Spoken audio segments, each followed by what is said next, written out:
नमस्ते स्टूडेंट्स। तो आज हम फाइनली चैप्टर 5 का लास्ट लेक्चर देख रहे हैं, motion in a vertical plane. उसके साथ एक्सरसाइज पार्ट भी स्टार्ट कर देंगे।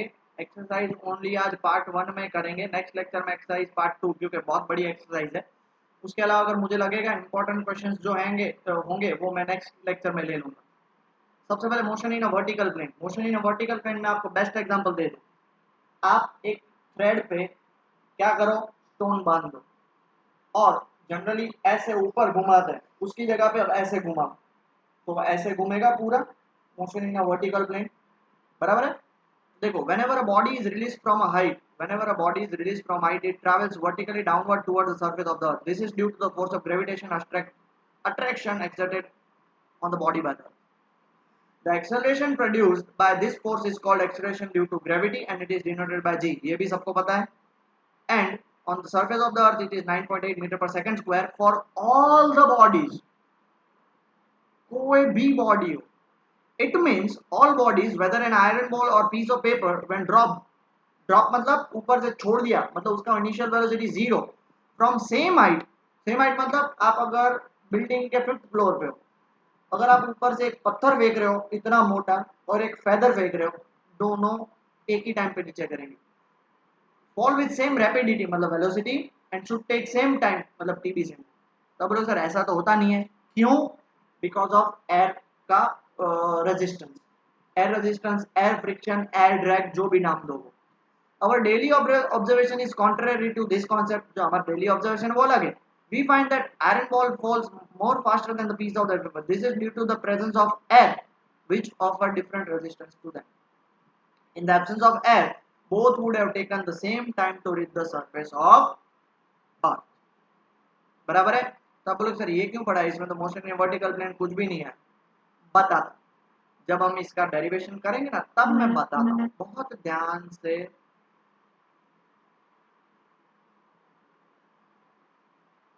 ये देखो, आप आपके पास फिगर है बेटा, फिगर। ओके, तो देखो हमारे पास ये एक वर्टिकल सर्कल है। हॉरिजॉन्टल सर्कल ऐसा होता है, वर्टिकल सर्कल ऐसा होता है। आप बोलो सर ये तो आपका हाथ है, मान लो ये सर्कल है, वर्टिकल सर्कल ऐसा, हॉरिजॉन्टल सर्कल ऐसा, वर्टिकल सर्कल ऐसा। ओके, यहाँ पे आप centre. Okay, consider a body,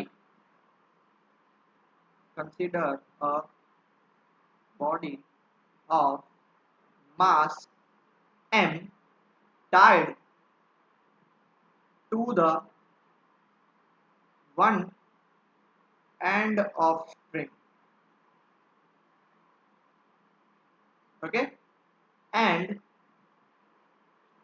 rotating in a vertical circle,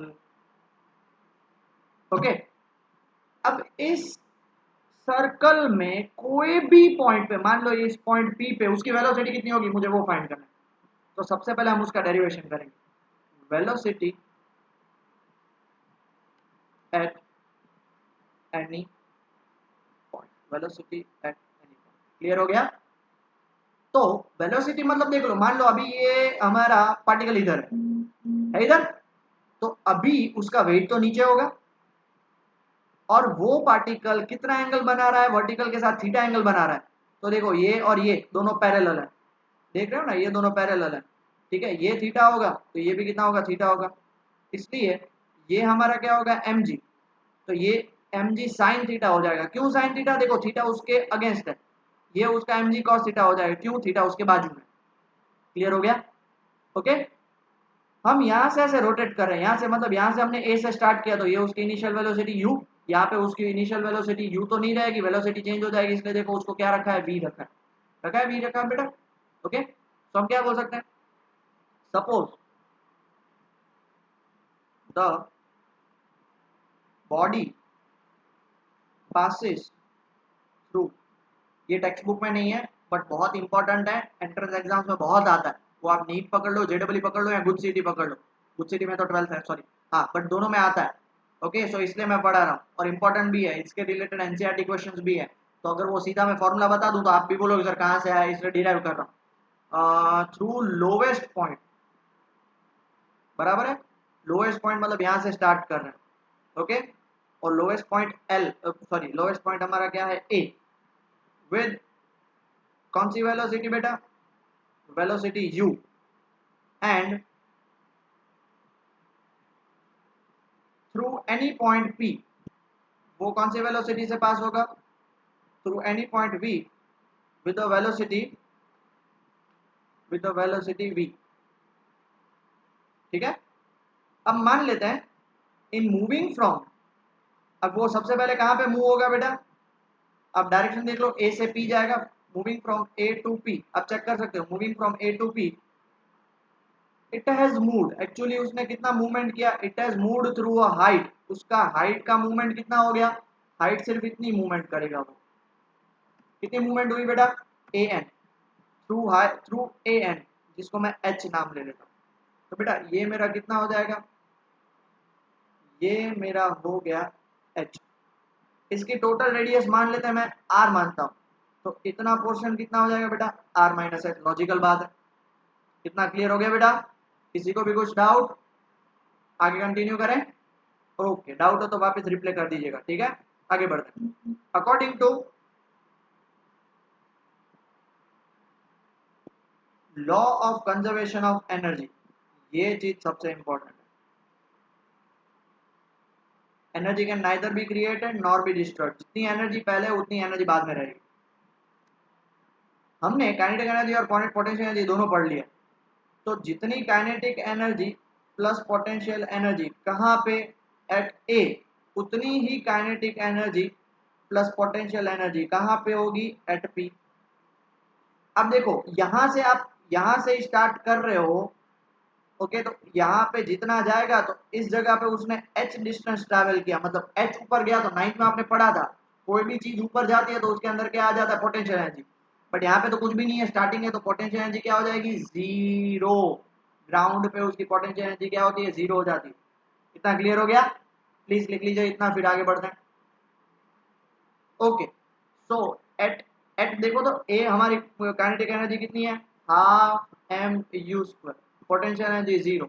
eight P देखो हमारी काइनेटिक एनर्जी कितनी होगी, हाफ एम वी स्क्वायर, और उसकी potential energy m g h, क्यों, एच डिस्टेंस, एच हाइट उसके ऊपर गया। ठीक है, अब देखो इसमें से मैं हाफ एम यू स्क्वायर, इसमें से मैं एम कॉमन निकालूं तो half v square plus g h हो जाएगा, एम एम कैंसिल हो जाएगा, तो मुझे तो वी स्क्वायर चाहिए। यहाँ पे देखो u square by two is equal to v square by two plus g H.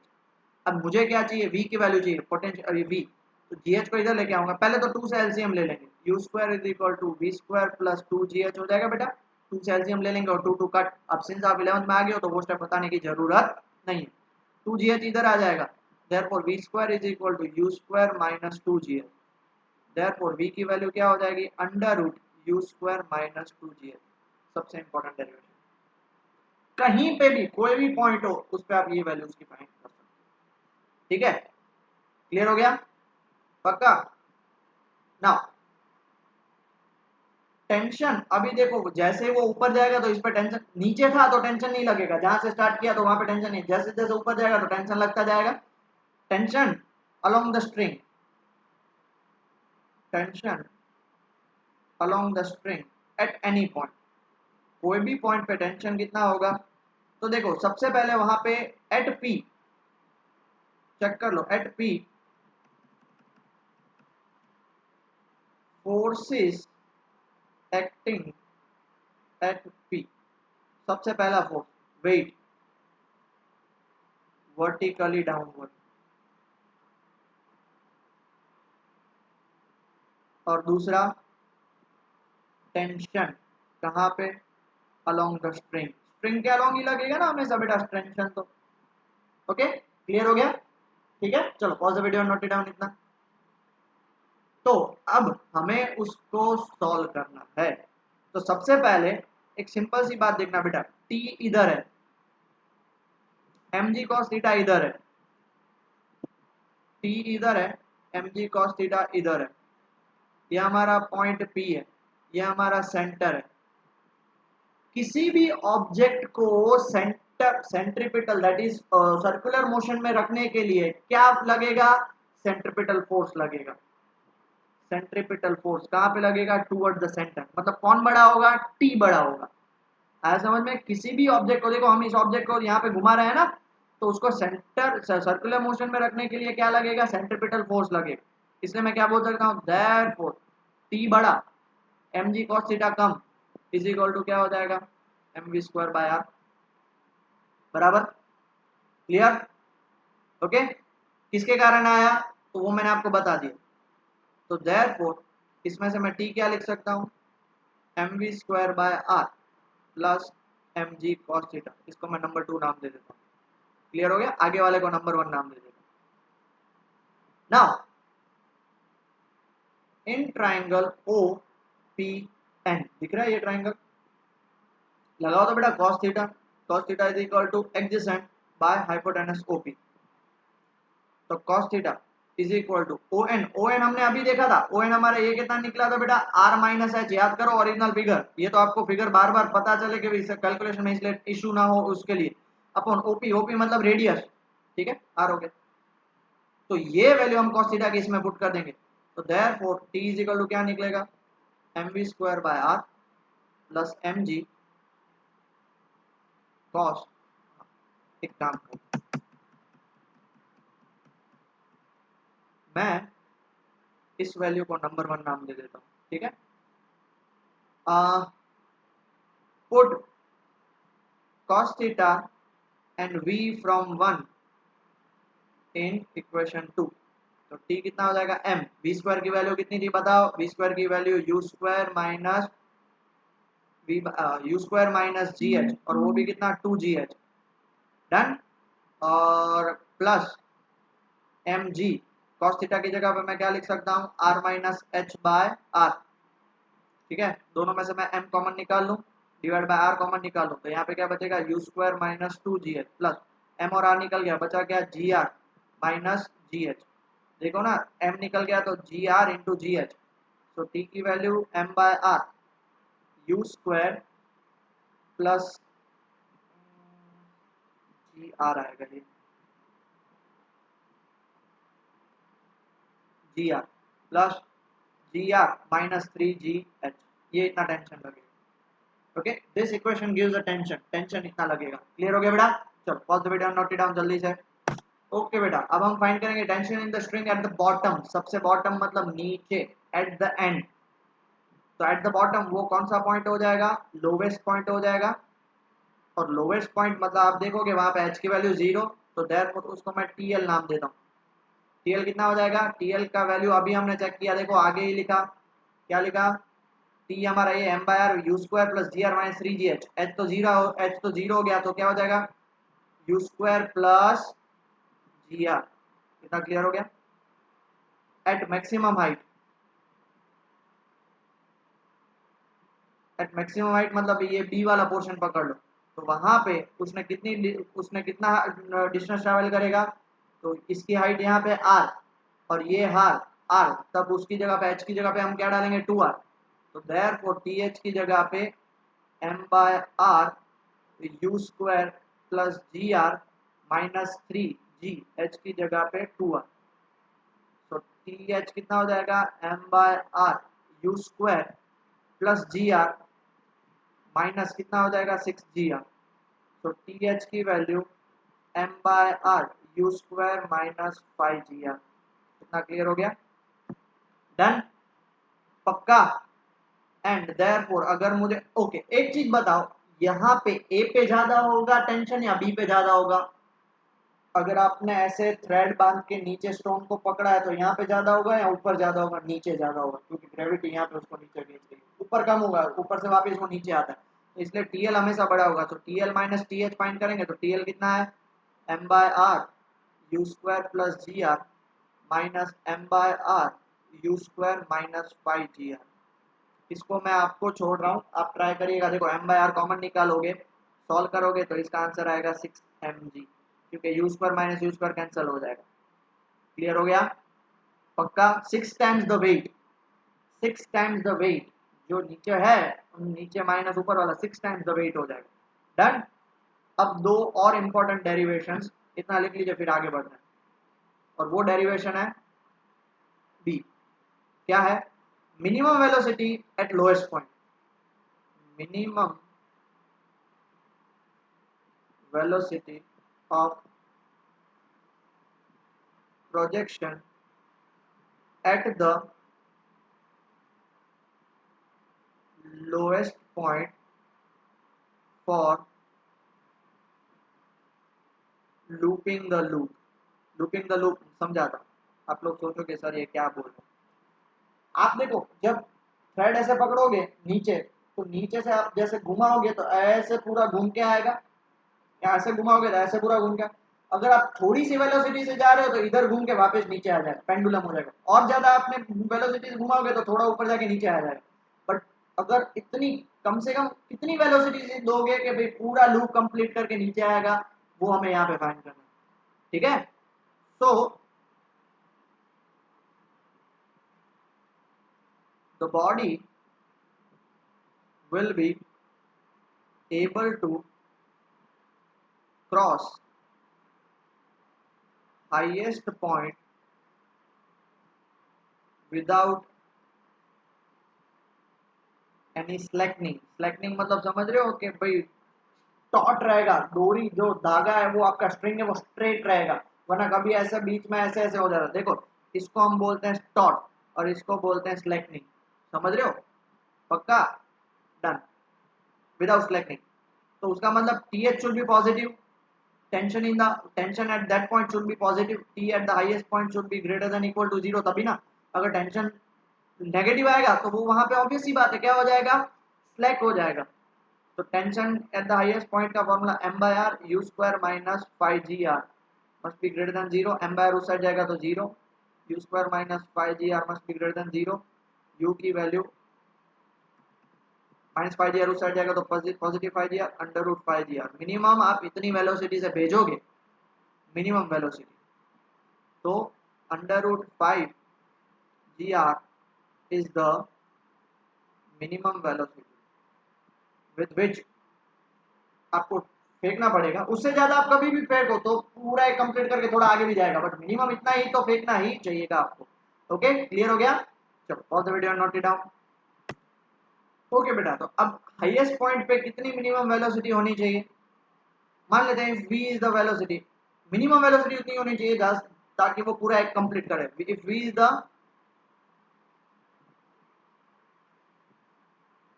minimum velocity at highest point,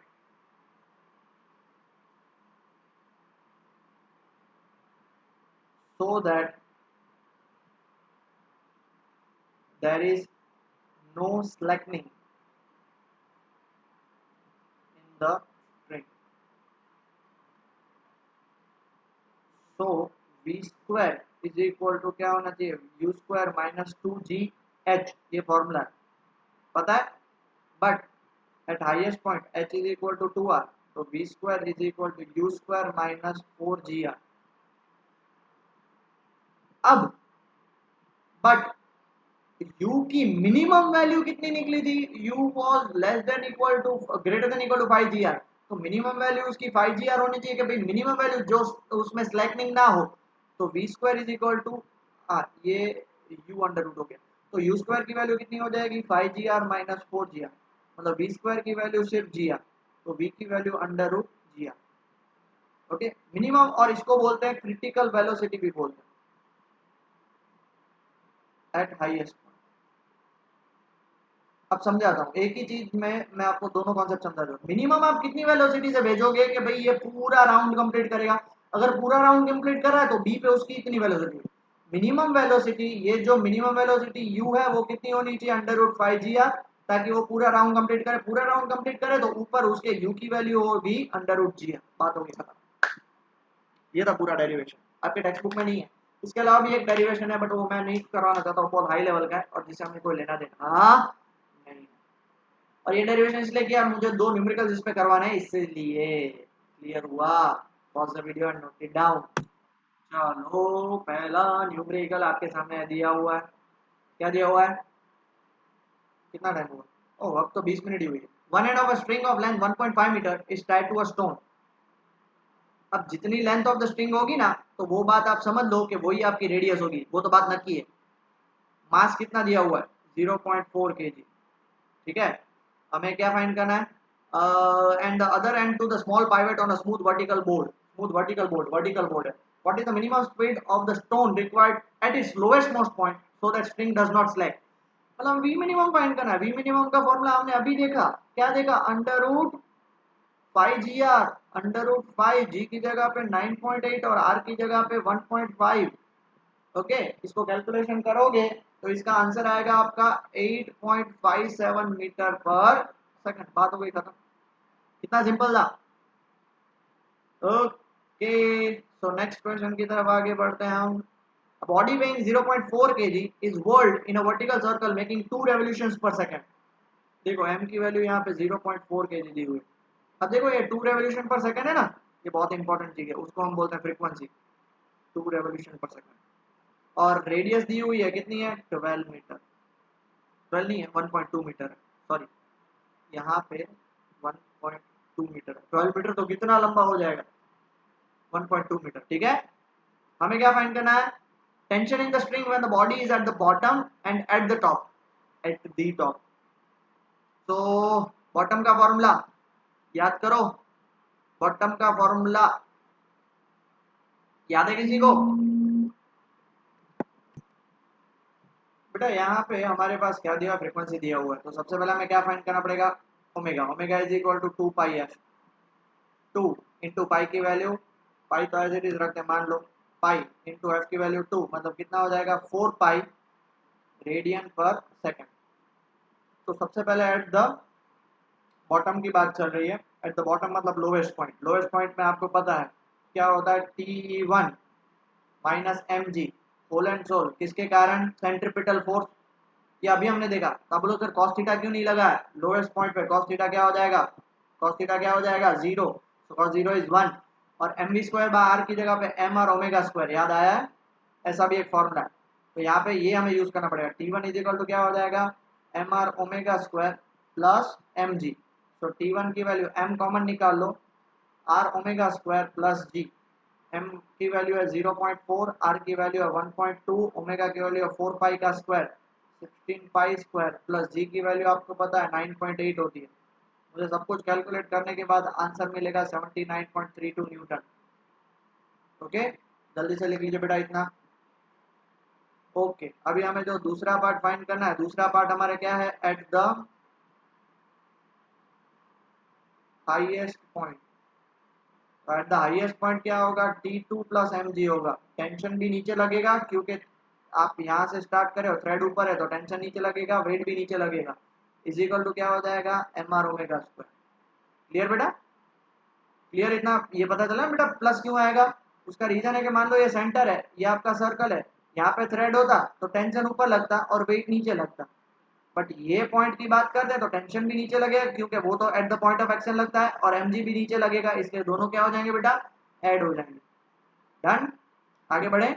okay, तो क्या दिया T2, T2 is equal to क्या हो जाएगा, m r omega square minus m g, मतलब T2 is equal to, सब हमने M common निकाल लिया, आर ओमेगा स्क्वायर माइनस जी, सब कुछ वैल्यू पुट कर लो, आपको आता है, कैलकुलेशन आपके काफी स्ट्रॉन्ग है मेरे कंपैरिजन में, तो 71.88 न्यूटन, ये उसका आंसर। डन, तो यहाँ पे हमारा पूरा चैप्टर खत्म होता है, लिख लीजिए जल्दी से। अब हम स्टार्ट करें एक्सरसाइज। नो डाउट एक्सरसाइज आपको होमवर्क में देनी चाहिए, बट मुझे पता है आप में से आधे से ज्यादा बच्चों लोगों को बोलेंगे सर हमारी तो एग्जाम चल रही है, Doon public school, white house public school, exam चल रही है। तो एक बात मैं आपको बता दूं कि भाई ये पहली बार है, इसलिए नेक्स्ट टाइम एग्जाम का बहाना मेरे सामने मत लाइएगा। बहुत सारे स्टूडेंट बोल रहे हैं एग्जाम चल रही है, एग्जाम चल रही है। 11th 12th में नो इंटरनल मार्क्स, एक भी इंटरनल मार्क्स नहीं होता, सब कुछ आपके मार्क्स डिपेंड करता है। और अगर आपको स्कूल में ही सब कुछ पता चल रहा है तो फिर मेरे ट्यूशन में मत आइए, सीधी और सादी बात बोल रहा हूँ। स्कूल की एग्जाम चलती रहेगी, उससे मुझे कोई लेना देना नहीं है, मैं मेरे टाइम पे चलूंगा, मैं मेरे हिसाब से चलूंगा। ये पहली बार है कि मैं करवा रहा हूँ, नेक्स्ट टाइम तो स्कूल के एग्जाम के बीच में ही एग्जाम रखूंगा, क्या कर लेते हो देख लेता हूँ। मेरे मेरे पास अगर आप आ रहे हो तो मेरे टर्म्स एंड कंडीशन पे काम करना है तो करिए, वरना आप दूसरी ट्यूशन ज्वाइन कर सकते हो। स्कूल की मेथड समझ में आ रही है तो स्कूल में ही जाओ, मेरे पास मत आओ। ओके बेटा, ठीक है, स्टार्ट कर दो बेटा। एक्सरसाइज का फर्स्ट क्वेश्चन देखो, आपके सामने दिया हुआ है। फर्स्ट क्वेश्चन क्या दिया हुआ है, give the magnitude and direction of net force acting on. सबसे पहले एक ही बात कर दें, net force acting on a drop of rain falling down with a constant speed कितना होगा? Zero net force. क्यों?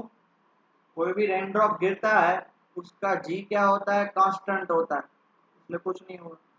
डी की बात करते हैं, कॉक of mass 10 gram floating on water, float कर रहा है। फ्लोट कर रहा है तो आपने आर्किमिडीज प्रिंसिपल 9 में पढ़ा होगा, जितना वो वेट नीचे लगा रहा है उतना बायन्स फोर्स ऊपर लगेगा, तो ये भी क्या होगा? Zero net force. सी की हम बात कर लें, kite skilfully held stationary in the sky, held stationary तो वो मूव नहीं कर रहा है इसलिए जीरो नेट फोर्स। क्यों? It is stationery.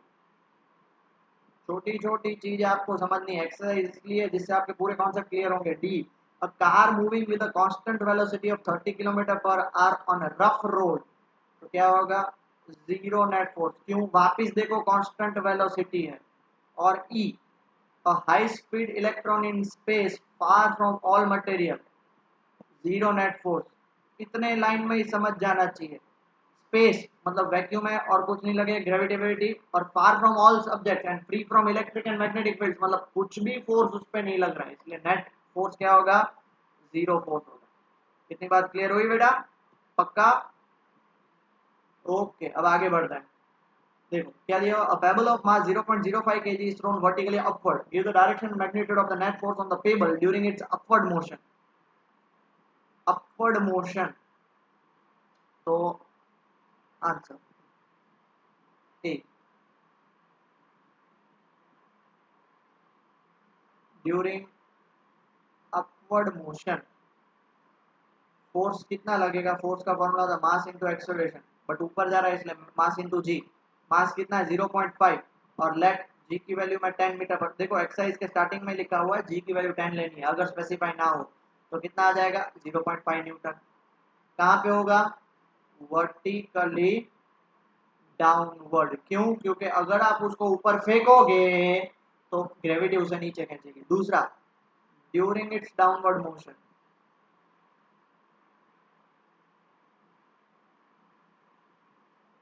कितना होगा? सेम होगा, F is equal to m a is equal to m g is equal to 0.5 newton. Net force क्या होगा? Vertically downward. और तीसरा, at the highest point where it is momentarily at rest. Okay, and पूछा है, do your answer change if the pebble was thrown at an angle of 45 degree with the horizontal direction, ignore air resistance. तो पहले सी check कर लेते हैं। Highest point पे भी force का फॉर्मूला तो एम है, क्योंकि उसको नीचे एक्ट कर रहा है, तो कितना आंसर आएगा? 0.5 न्यूटन वर्टिकली डाउनवर्ड। अब मुझे एक चीज बताओ, अगर उसको 45 डिग्री से हम भेजते हैं तो क्या फर्क पड़ता?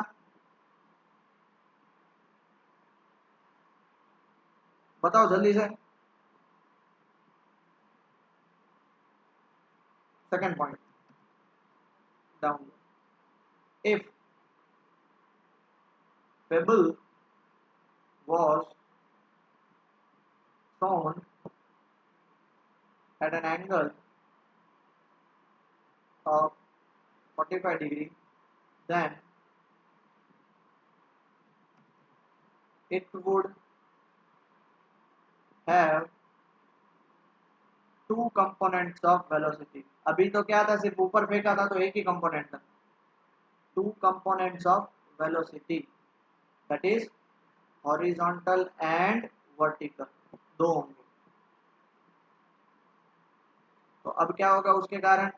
तो एट हाईएस्ट पॉइंट, आपको पता है एट द हाईएस्ट पॉइंट वो मोमेंटरीली स्टॉप हो जाता है। Vertical component of velocity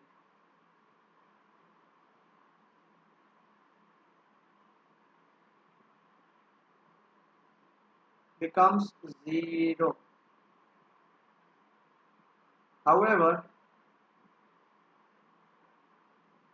the pebble will have the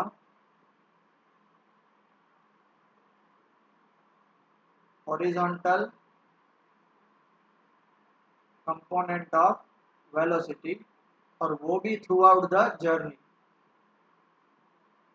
throughout its motion.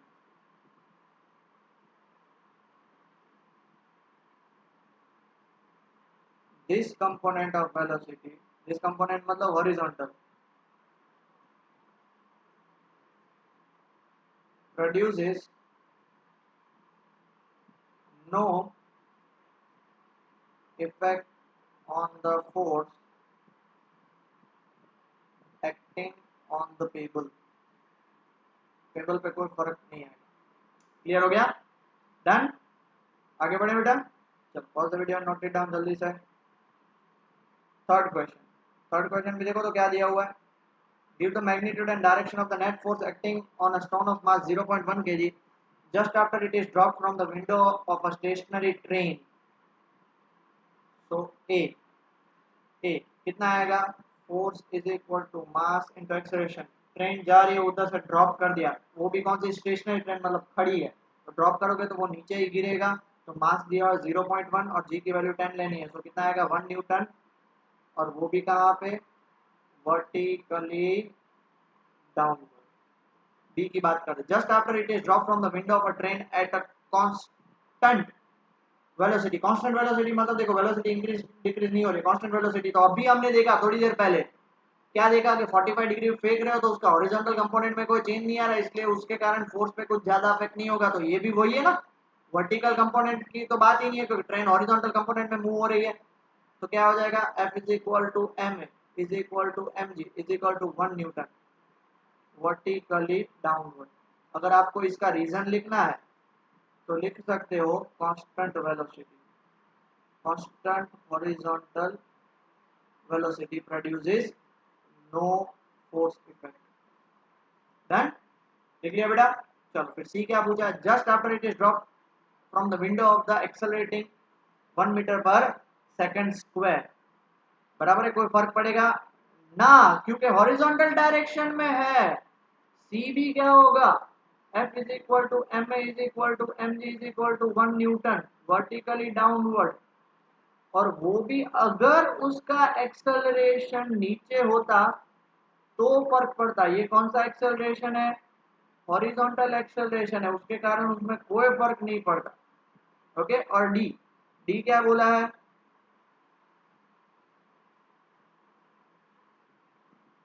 lying on the floor of a train which is accelerating with a 1 meter per second square. lying on the floor. अब जब lying on the floor की बात होती है तो floor पे पड़ा है, फेंक नहीं रहे हो, कुछ भी नहीं कर रहे हो, तो जो एक्सेलरेशन ट्रेन का वही एक्सेलरेशन उसका होगा. तो therefore acceleration is equal to 0.1 metre per second square. तो फोर्स का फॉर्मूला क्या होगा? एम 0.1 इंटू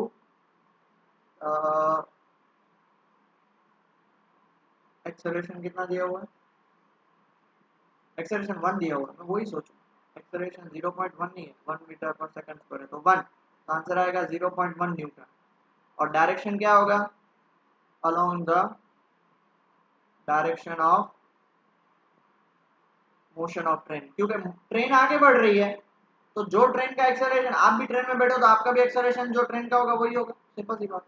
ठीक है. नेक्स्ट क्या बोला है? One end of the string of the length is connected to a particle of mass m and the other to a small peg on a smooth horizontal table. If the particle moves in a circle with speed v, the net force on the particle directed towards the center. T is the tension in the string. net force कितना होगा? Net force कितना होगा? Net force होगा T. Choose करना है. क्यों? मैं उसका रीजन बताता हूँ. F is equal to T is equal to m v square by l. L उसका लेंथ है ना, इसलिए बताया. ओके. अब बोलोगे सर एम जी तो लग ही नहीं रहा है, यहाँ पे एम जी नहीं लगेगा. नहीं लगेगा, उसका रीजन बता रहा हूँ. One end of the string length l is connected to particle of mass और हॉरिजॉन्टल टेबल है. हॉरिजॉन्टल टेबल मतलब ये. तो ऐसे आप घुमा रहे हो तो जो टेंशन होगा वही सेंट्रीपिटल. ऐसे देखो, ये टेबल है आपकी और ऐसे घुमा रहे हो, आप ऐसे नहीं घुमा रहे हो टेबल पे, तो जो टेंशन इधर रहेगा वही सेंट्रीपिटल एक्सेलरेशन. तो F is equal to T is equal to m v square by l. बात हो गई, खत्म. क्लियर हो गया? पक्का? किसी को कुछ डाउट? डन. आगे बढ़े. ओके. Next question. चलो क्वेश्चन नंबर 5 क्या दिया हुआ है? A constant retarding force of 50 newton is applied to a body. Force retarding है इसलिए -50 न्यूटन. मास दिया हुआ है कितना है 20 kg. और इनिशियल वेलोसिटी u दी हुई है. u दिया हुआ है 15 metre per second. How long does the body take to stop. तो v जीरो हो जाएगा क्योंकि स्टॉप हो रहा है. तो सबसे पहले तो हमें क्या फाइंड करना, force into mass into acceleration. तो एक्सेलरेशन फाइंड कर लेते हैं. फोर्स दिया हुआ -50 न्यूटन, मास दिया हुआ 20 kg इंटू ए. देयरफॉर ए की वैल्यू क्या हो जाएगी -50/20. तो -2.5 मीटर पर सेकंड स्क्वायर. तो therefore v is equal to क्या लिख सकते हैं, u प्लस 80. हमें t फाइंड करना है. v है 0, u है 15 प्लस a की है -2.5 और इंटू टी. देयरफॉर टी की वैल्यू कितनी हो जाएगी 15/2.5. तो आंसर आ जाएगा आपका 6 सेकंड. इजी बेटा, कुछ भी था इसमें नहीं ना. आगे बढ़े. Okay, next question. A constant force acting on a body of mass 3 kg changes its speed from 2 to 3.5 meter. The direction of the motion of the body remains unchanged. What is the magnitude and direction of force? सबसे पहले मास दिया हुआ आपके पास 3 kg. समझो एक body यहाँ पे move हो रही है, 3 kg की बॉडी है. ठीक है, आपने फोर्स लगाया, उसके कारण उसकी स्पीड 2 मीटर पर सेकंड से यहाँ पे 3 kg में कितनी हो गई 3.5 मीटर पर सेकंड. कितना टाइम लगा 25 सेकंड. तो हमें ये फोर्स कैलकुलेट करना है. और डायरेक्शन क्या होगा, तो जो डायरेक्शन ऑफ मोशन होगा, डायरेक्शन देखो यहाँ पे क्या लिखा हुआ है, और direction of the motion of the body remains unchanged. तो जो direction of the motion of the body होगा वही डायरेक्शन ऑफ द फोर्स होगा. ठीक है. मास दिया हुआ है, u दिया हुआ है 2 मीटर पर सेकंड, v दिया हुआ है 3.5 मीटर पर सेकंड और टाइम दिया हुआ है 25 सेकंड. ओके, तो हमें फोर्स का फॉर्मूला फाइंड करना. Force is equal to mass into acceleration. Acceleration का फॉर्मूला होता है v minus u by t. तो force is equal to mass है 3, v है 3.5 माइनस 2.5 अपॉन टाइम कितना है 25. तो f is equal to 3 into कितना आ जाएगा 1/25. कैलकुलेट करोगे तो आंसर आएगा 0.18 न्यूटन. 2 दिया हुआ 2.5, 2 है 2 है 2 है 2 है. सो 2 यहाँ पे आएगा. Sorry, I am extremely sorry. So ये आ जाएगा 1.5 इसलिए. Done. if you have problem and direction of the motion of the body is, direction of force is in the direction of motion of the body. Simple सी बात है. Done done done done done done done done. आगे बढ़े. Okay, question number 7.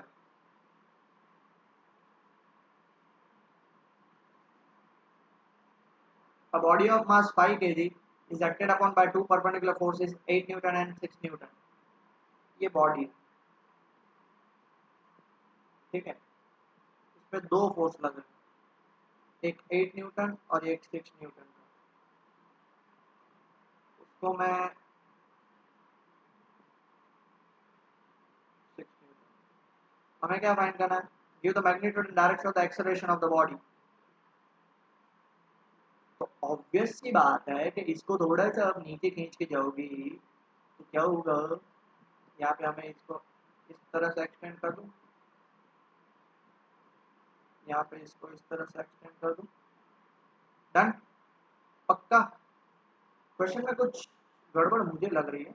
अब body of 5 kg acted upon by two forces 8 newton and 6 Newton.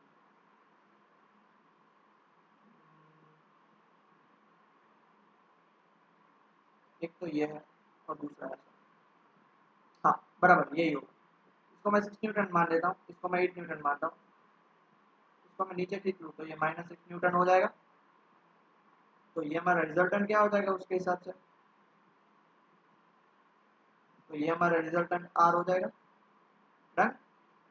Okay, सो अब ये resultant मुझे find करना है. तो रिजल्टेंट का फॉर्मूला आपको पता ही है, अंडर रूट इसका स्क्वायर प्लस अंडर रूट -6 का स्क्वायर और दोनों के बीच में एंगल 90 है. सो कुछ लिखते नहीं है. तो कितना आ जाएगा 64 प्लस 36 मतलब √100 इज इक्वल टू कितना आ जाएगा 10 न्यूटन.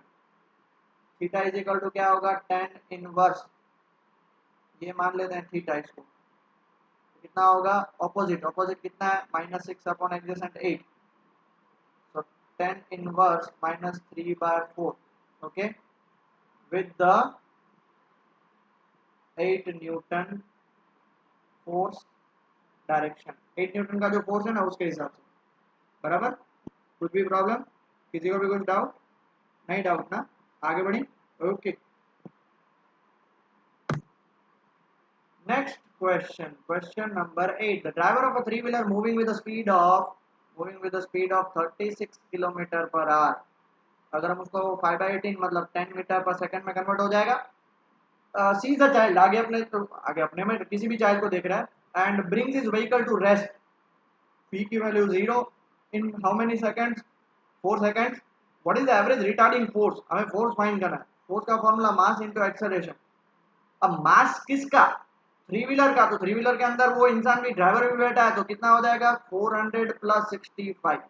एक्सेलरेशन का formula v minus u by T.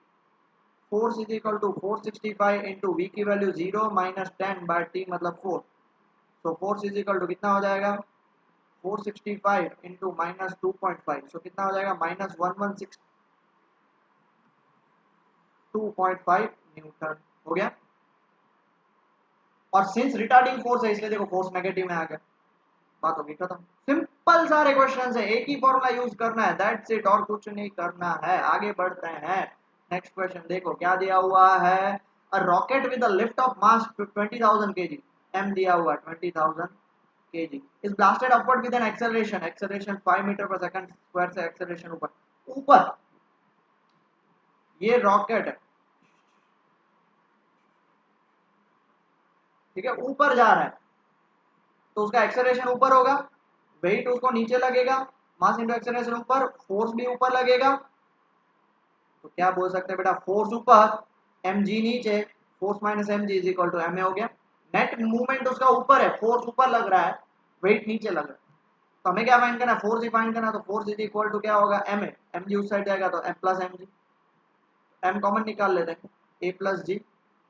M की वैल्यू कितनी है 20,000, ए की वैल्यू कितनी है 5 प्लस जी की वैल्यू तो पता है 10 ही है, तो 15 इंटू 20,000 कितना हो जाएगा 1 2 3 4 5 न्यूटन। स्टैंडर्ड नोटेशन क्या होगा 3 इंटू 10⁵ न्यूटन। डन, आगे बढ़ी, आगे बढ़ी, आगे बढ़ी। ओके, कितना टाइम हुआ देख लेते हैं, वरना 42 मिनट्स हुई है। 10th भी देख लेते हैं, चलो एक लास्ट क्वेश्चन कर लेते हैं फटाफट से। 10th क्वेश्चन क्या दिया आपके सामने, body of mass 0.4 kg is moving initially with a constant speed of 10 meter per second to the north, is subjected to a constant force 8 Newton directed towards the south for 30 seconds. Take the instant the force is applied to be at t is equal to 0, the position of the body at the time to be x is equal to 0 and predict its position. ये question है ना थोड़ा सा अटपट है, इसलिए हम उसको next lecture के लिए छोड़ते हैं, काफ़ी लेंदी है आज, वर्टिकल मोशन और वो सब भी था, इसलिए छोड़ देते हैं। तो आज का लेक्चर हम यहीं पे छोड़ते हैं, प्लीज़ अच्छे से रिवाइज करिए, अच्छे से प्रिपेयर करिए, नेक्स्ट लेक्चर में पूरी एक्सरसाइज खत्म। ओके, टेक केयर बेटा।